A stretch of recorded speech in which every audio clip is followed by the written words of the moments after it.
Pedanet. Yksilöllistä, yhteisöllistä ja elinikäistä oppimista. Eräänä päivänä Milla huomasi opiskelun luokassa muuttuneen ratkaisevasti. Luokassa tapahtui sitä, mistä opetusalalla oli aina haaveiltu. Yksilöllistä, yhteisöllistä ja interaktiivista oppimista sekä globaalia verkostoitumista.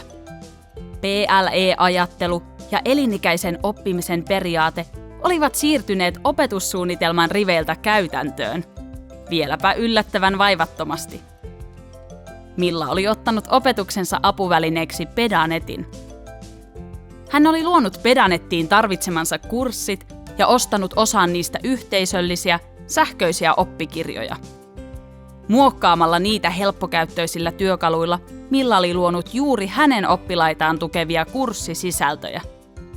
Osan kurssimateriaaleista hän teki itse ja paranteli niitä yhteistyössä kollegoidensa kanssa.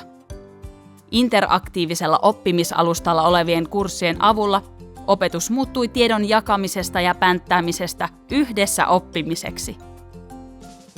Lisäksi kaikki tehty työ, aina annetuista materiaaleista tehtäviin, läksyihin ja muistiinpanoihin, tallentuu automaattisesti Pedanetin käyttäjien organisaatioriippumattomiin henkilökohtaisiin omatiloihin. Näin käyttäjät voivat hyödyntää tekemiään töitä myös seuraavissa opinahjoissa, töissä tai vaikkapa työhakemuksen liitteenä. Vaikka koulu päättyy, jäävät materiaalit oppilaan käyttöön eliniäksi. Tee sinäkin kuten Milla ja tuhannet muut opettajat ja vie opetuksesi uudelle tasolle. Tutustu turvalliseen, suomalaiseen Pedanettiin ja luo tunnukset ilmaiseen omatilaan osoitteessa peda.net.